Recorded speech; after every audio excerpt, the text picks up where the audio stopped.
Сайн байцгаана уу? Хятад хэлийг сонгож суралцж байгаа та бүхэндээ энэ өдрийн мэндийг хүргье. Манай хятад хэлний анхан шатны мэдлэг олгох АСЕАН зэн сургалт маань эхлэхэд бэлэн болсон байна. Хятад хэлний багшаар Ариун Балар миний бие ажилланаа. За өнөөдрийн хичээл бол 2 дугаар хичээл сэдв нь баярлалаа. Сиэсие. Сиэсие. Сиэсие. Намаа адил харилцан яриагаар эхэлнэ. Харилцан яриа 1 мөрийг харцгаая бүгдээрээ. Хин нэгэнд баярлсан талархснаа илэрхийлэхийн тулд бүгдээрээ баярлалаа гэдэг үгийг хятадаар хэлж сурнаа. Сиэсиэни. Сиэсиэни. Сиэсиэни. Баярлалаа. Би мөрийг харъя. Хариуд нь бүгдээрээ буюуншээ. Буюуншээ. Буюуншээ. Зүгээр дээ гэж хариулдаг байна. Үнээс харилцан ярианыхаа шинэ үгнүүдийг сурцгаая. Сиэсие. Сиэсие. Сиэсие. Баярлалаа. 2 дугаар юм. Юм. Юм. Хэрэглэх гэсэн 2 үгийг сурч авлаа. За, нэг зөвлөгөө өгөхөд сиэсие гэдэг ханц маань нэлээд хүнд хэцүү ханц харагдаж байж магадгүй. Энэ ханц маань 3 хэсгээс бүрдсэн байгаа. Яг тэр 3 салгаад хэсэг хэсгээр нь дуурайгаад бичээрэй. За, харилцан яриа 2. За, мөн адил баярлснаа илэрхийлэх нь сиэсиэни. Сиэсиэни. Баярлаа гэж хэлэхэд арай өөрөөр бас хариулж болдог байх нь. Бүкэчи. Бүкэчи. Зүгээр дээ талархах хэрэггүй гэсэн утгатай үг байна. Энэ нь ер нь бол жоохон боловсон хариулт гэсэн үг. За шинэ үгээ харцгаая. Бүкэчи. Зүгээр дээ талархах хэрэггүй дээ гэсэн утгатай үг байна. Харилцан яриагаа бүгдээрээ дахин нэг давтаж уншъя. Сиэсиэни. Сиэсиэни. Сиэсиэни. Бүкэчи. Бүкэчи. Бүкэчи. За харилцан яриа 3 руугаа оръё. Харилцан яриа 3 маань баяртай гэсэн үг сурж авах нэ. За бид нар найзуудтайгаа салах хэсгээд баяртай гэж хэлэхээрээ юу гэж хэлдгийг сурж авъя. Зайжэн. Зайжэн. Зайжэн. Баяртай гэсэн үг. Би мөрийг харъя. Мөн адил хариуд нь зайжэн гэж хариулдаг байх нэ бид нар. За энэ шинэ үг бол нэг шинэ үг байна. Зайжэн гэдэг маань баяртай гэсэн утгатай үг байх нэ. За өнөөдрийн харилцан ярианууд маань үгээр дуусаж байна. Шинэ үгнүүдээ сайн тогтоогоод харилцан яриагаа чийжлэж яваарай. Авиацийн хичээл орох нь. За дөрмийн хичээл рүүгээ бүгдээрээ оръё. Ийн буюу авиацийн хичээл хэсэг. Хятад гайлгийн гийгүүлэгч авианы 2 дугаар хэсэг маань эхлэхэд бэлэн боллоо. Энэ хэсэг маань дуутахад нэлээд хүнд хэцүү онцлогтой гийгүүлэгчнүүд байгаа. За эхний мөрний эхний үсгийг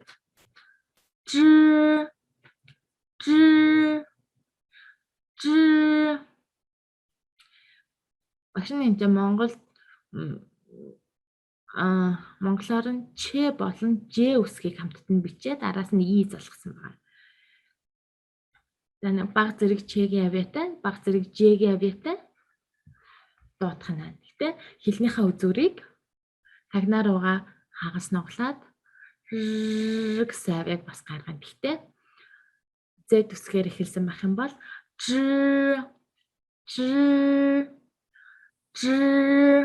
За эхний мөрөнд үгнүүдийг гийгүүлэгч авиануудыг ер нь бол ингээд хэлнийхээ үзүүрийг тагнаа руугаа баг зэрэг нуглас хийгээд гэсэн авиа гаргаж уншиж шүү. За эхнийх нь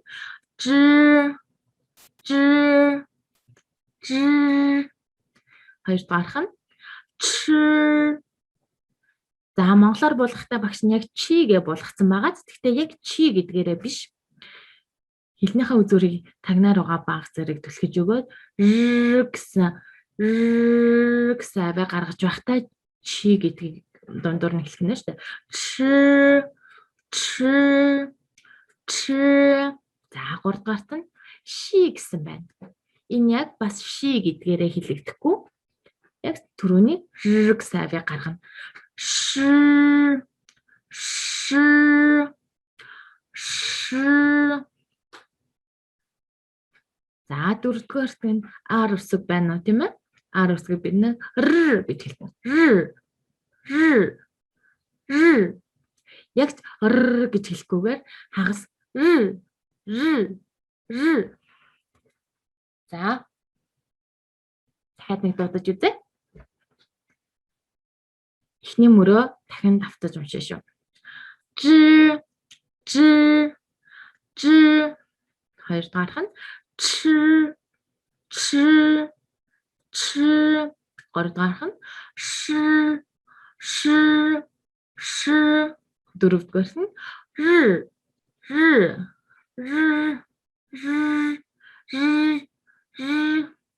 За хоёр дахь мөрлөгөө харъя. Энэ бол Z хэсэгний араас H гэсэн үсгүүд залгаагүй болохоор яг Z, S гэдгээр нь уншина. Z хэлнийхээ үзүүрийг нуглах шаардлагагүйгээр с.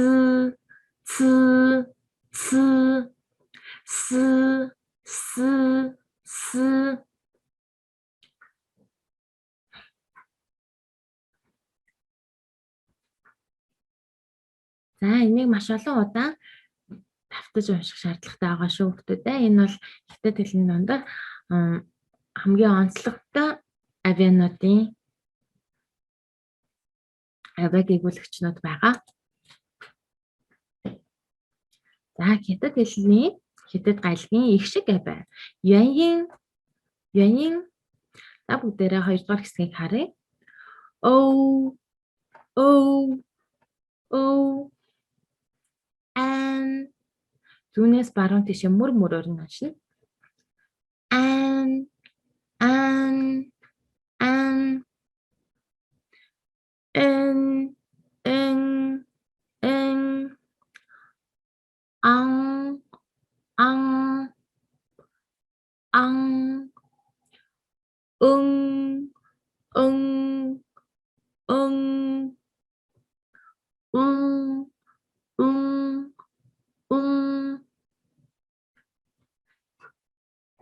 За энэ хэсгээр багш нэг жоохон тайлбар өгнө. Ан гэд ардаа зөөлний тэмдэг бичигдсэн энэ хоёр авиа бол зөөлөн хэлний үзүүрээр хэлэгдэнэ гэсэн. Ан гэд. За ардаа анг гэж бичигдсэн энэ гурван их шиг авиа бол хоолойныхаа угаар хэлэгдэнэ. Жоохон хатуу хэлэгдэнэ гэсэн.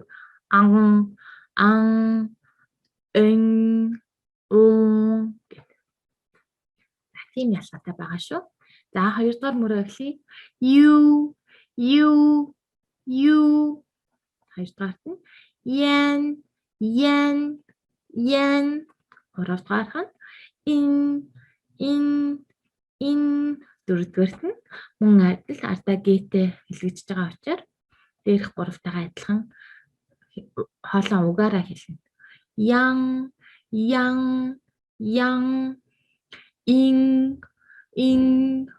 ин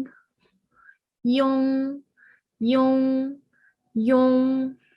За 3 дугаар мөрийг харъя. Ван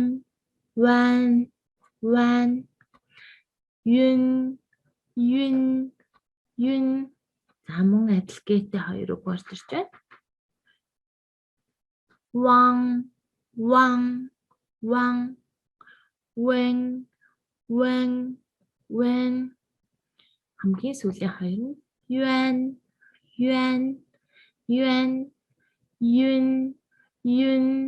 юн гэсэн их шиг авиануудыг үзлээ. Гэрээний даалгавартай муу адил бүгд ингээд 3 удаа давтаж уншаарай. За унших тасгал руугаа бүгдээрээ орцгоё. За өнөөдөр бүгдээрээ ж, ч, ш, з, гэсэн хандснуудыг үзсэн. Тийм учраас эднэртэйгээ холбогдуулаад хэдэн жишээ уншъя. За эхнийх нь 3-ын тог сан гэдэг байна. Сан уулыг шан сан болон шан арай өөр сонсогдож байгаад энэ хоёрын ялгааг маш сайн ялгаж хэлэх ёстой шүү. Нэг нь хэлний үзүүрээ баг зэрэг тагнаар байгаа нуглаж өгнө. Ингээд шан тэгээ нуглаад ис юм уу иш үсгийг хэлхийг оролдоно. Шан гэх. За. Гурав дахь нь цаг байна. Цагийг хятадаар жун гэдэг байна. Жун. Дөрөвдүгээрт хонь байна. Ян. Ардагийтэй үгнүүдийг яаж дутахыг санаж байгааз. За 0. Тэгийн тог лин гэдэг байна. За хоолыг хятадаар цай. Гарыг хятадаар шоу. За дараагийн дөрөвдүгээр үг шун. Баавгайг бид нар хятадаар шун гэдэг байна. За 3 дахь мөрлөгөө оръё. Юн үйл гэсэн утгатай үг байна. Син од гэсэн утгатай үг байна. 3 дахь нь юан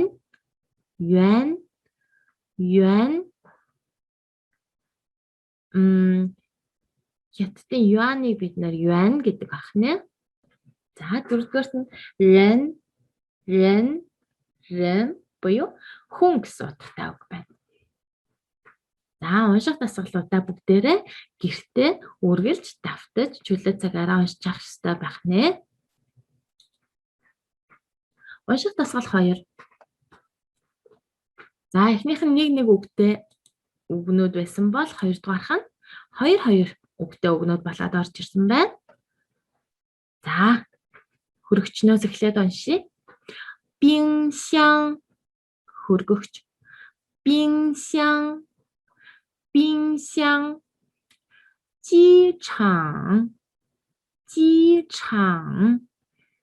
Жичан.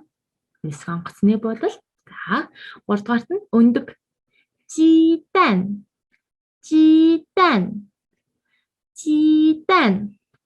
За ардаа гээтэй үгнүүд болон ардаа гээгүй инээр төгссөн үгнүүдийг яаж уншиж байгааг маш сайн ялгах шүү.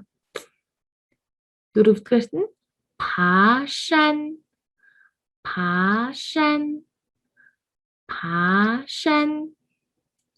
За 2-р мөрний эхний үгийг харцгаая. Сжи.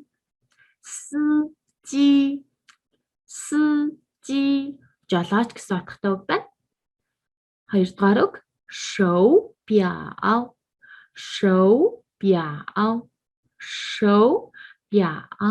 Бугуйн цаг. 3-р нь зүү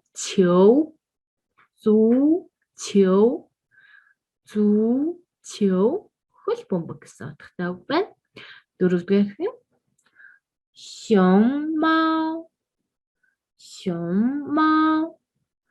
熊猫панда байгаа гэхдээ熊猫гэдэг байна. За унших дасгалууд маань үгээр дуусч байна.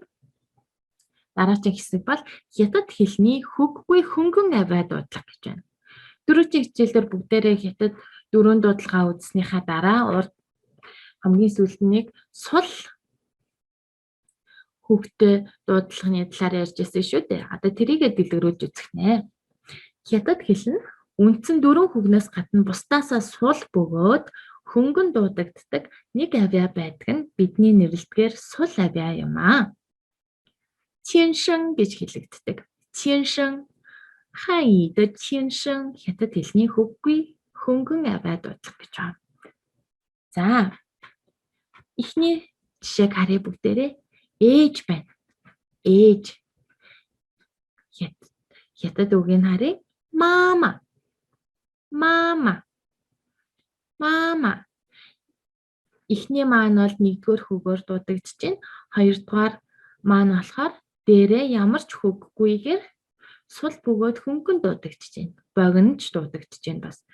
Тэрийг нь чиншин буюу сул авиа гэж нэрлэдэг байгаа. Мама. Мама. Хоёрдугаарт нь өвөө гэдэг ханзыг харъя бүгдээрээ.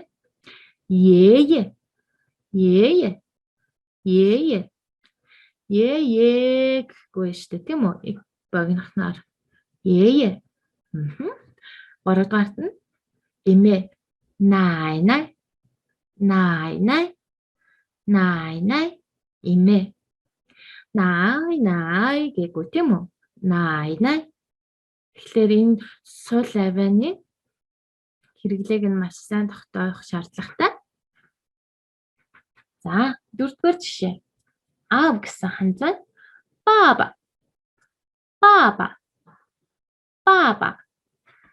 Аав гэсэн ханзны сүүлийн дуудлага нь мөн адил ямар ч үггүй чиншин байна, тийм үү? За, бүгдийг дахиад нэг давтаад үзье. Мама. Ее. Най. Баба.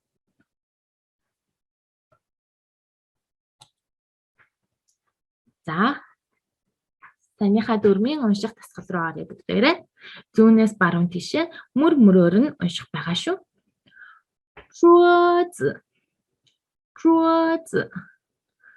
桌子 房子 椅子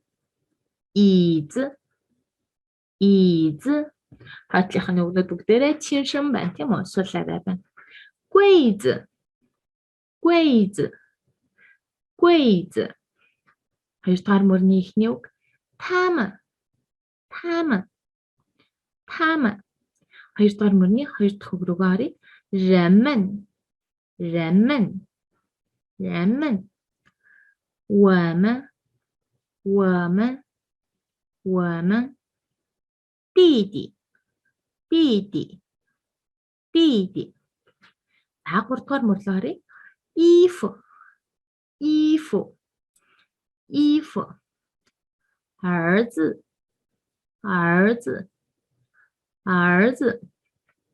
喜欢 认识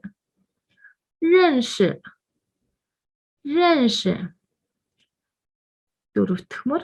先生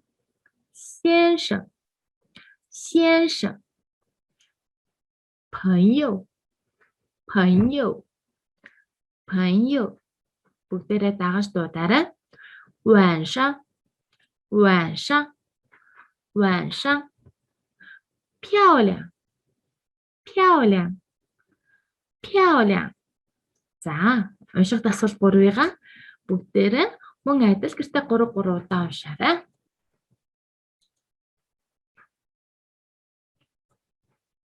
За, ангид хэрэглэх тэгшийн үг маань дахин орж ирж байна. Өнөөдрийн үзэх 5 үгээ бүгдээрээ уншъя. 打开书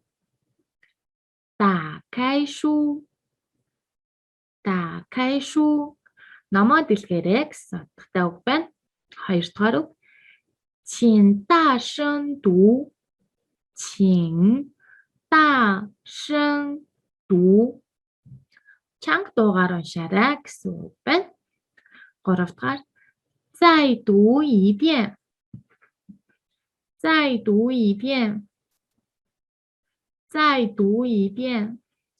дахиад нэг удаа уншаарай. 再读一遍 За, дөрөвдүгээрт нь. 一起读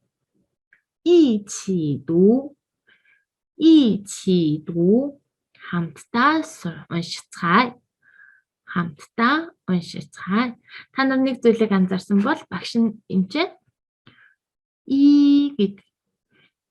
гэж дуудлага биччихээд ичидүү гэж дөрөвдүгээр хүүгээр уншаад байгаа. Хятад хэл нь болохоор олон дуудлагатай уншигддаг маш олон хандлууд байдаг. Тэрнийх нь нэг маань И буюу нэгийн тоог илэрхийлсэн ханз маань байгаа шүү. За 5 дугаарт нь 有没有问题？有没有问题？有没有问题？ асуулт байгаа юу гэж. Асуулт байгаа юу гэсэн утгатай өгүүлбэр байна. За ангидаа хэрэглэгдэх үгнүүдэд тэмдэглэж аваад бүгдээрээ үргэлж өдрө болгон давтаж уншаарай. За 3 дахь хэсэг болох ханзны зурлаг руугаа орцгоо. 汉字笔画 汉字笔画 汉字笔画. За багшийн бүх үгнүүдээ 3 удаа давтаж уншиж байгаа нь ямар учиртай бүгдээрээ ойлгож байгаагаа та бүгдэд тодорхой байлгах үүднээс мөн дагаж унших хугацаа олгох үүднээс бүгдийг нь 3 удаа уншиж байгаа шүү. За эхний үснэгтээ харъя. Зурлагын нэр маань явж байна. Хоёр дахь багна нь бичих чиглэл нь байна. Яг түрүүчийн хичээлтэй адилхан 3 дугаарт жишээ ханцтайгаа байна. За зурлагын нэрийг харъя.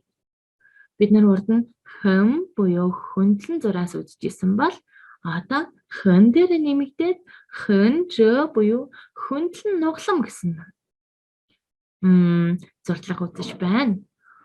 Хөндлөн нуглам гэдэг маань хөндлөн зураас явлаа доошоогоо нуглалаа. Жö хэлээд хэн жö буюу хөндлөн нуглам гэсэн зурдлага гарч ирж байна. Энэ цагаан зурлагын дотор нь бол муу адилсан бичих чиглэл нь байгаа. За жишээ ханзыг харцгаая. Көө буюу ам гэсэн ханз байна. Энд хэн жö гэсэн зурлага орсон байгаа. Мөн дараагийн ханз нь нар гэсэн ханз байна. Энэ ханзанд мөн хөндлөн зурлага орсон байна. За көө буюу ам гэсэн ханзныхаа зурлагыг бүгдээрээ бичиж үзье. Тэгэхээр босоо зурлага буюу шүү. Дараачих нь хэн жö буюу хөндлөн нуглам орсон байна. Хамгийн сүүлд нь доор нь байгаа хэн гэсэн хөндлөн зурлагыг бичснээр яг ийм дөв дөрвөлжин хэлбэртэй ам гэсэн ханз маань үүсч байна. Эхлээд босоо зүүн талынхаа багныг босгоод бичнэ. Дараа нь хэн жö гэд өнөөдрийнхээ шинэ зурлагыг бичлээ. Хамгийн сүүлд нь доод хэсгийг хэн гэх нэг нугламаар хааж байна. Нэг хөндлөнгөөр хааж. За буюу нар гэсэн ханзыг бүгдээрээ харъя. Мөн адил эхлээд шүү гэж босоод зурлага бичлээ. Дараа нь хэн жö хөндлөн нугламаа бичлээ. Хамгийн сүүлд дотор нь байгаа нэг хөндлөн зурлага хэн хамгийн сүүлд доор нь байгаа нэг зурлагаар хана хэн гэж хааж. За хан зулхан бүгдээрээ бичих дараалалтай байдаг. Зурлагуудаа үзснээр бид нэр баг багаар суралцж байна гэсэн үг шүү. За босоо нуглам. Босоо нуглам гэдэг зурлага маань босоо зурлага мэднэ тийм үү? Босоо явлаа. Баруун тишээ нуглам явлаа. Шүү жö гэдэг зурлага байх нь. За ямар ханзанд ордог бэ? Уул буюу шан гэсэн ханзанд ордог байна. За шан гэдэг ханзаа яаж бичих вэ? Шан гэсэн ханзанд 3 босоо зурлага байгаа. Хамгийн ихнийх нь босоо урт зурлагын төрүүлж бичнэ. Шүү гэх босоо урт зурлага явлаа. Дараа нь босоо нуглам буюу өнөөдрийнхээ шинэ зурлагыг бичнэ. Шүү жö босоо нугламаа бичлээ. Хамгийн сүүлд нь шүү. Ингэж бичснээр шан гэсэн ханз маань бэлэн болно. За дараачих нь бол жоохон хэцүү ханз байна. эхлээд бүгдээрээ шүү.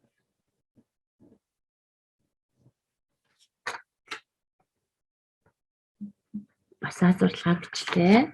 Дараа нь өнөөдрийн үзэж байгаа босоо нуглам. Шүүжээ. Нугламаа бичлээ. Шүү. Сүүлд нь босоо зурлагаа бичлээ. За шүүжээ. Шүү. Ингээд бид нэрээ гарах гэдэг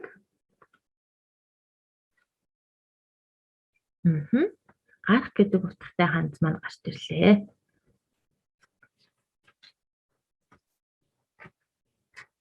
За 3 дугаар зурлага буюу шулуун дэгээ гэдэг зурлага байна. Шулуун дэгээ маань шүү буюу босоо зурлага дээр зүүн тишээ нэг дэгээ татах нь байна. Шүү go шүү go шүү go. За ус shui гэдэг ханзанд маань шүү go буюу шулуун дэгээ гэсэн зурлага маань харагдаж байна. Хоёрдугаарт нь xiao баг жижигхэн буюу xiao гэсэн ханзанд маань шулуун дэгээ гэсэн зурлага маань харагдаж байна. За ус гэдэг ханзаа бүгдээрээ бичиж үзье. Шу го хэн пie на. Бүх зурлагуудыг ингэж ханзаа чижлэхтэй дуудаж бичиж сурна бүгдээрээ.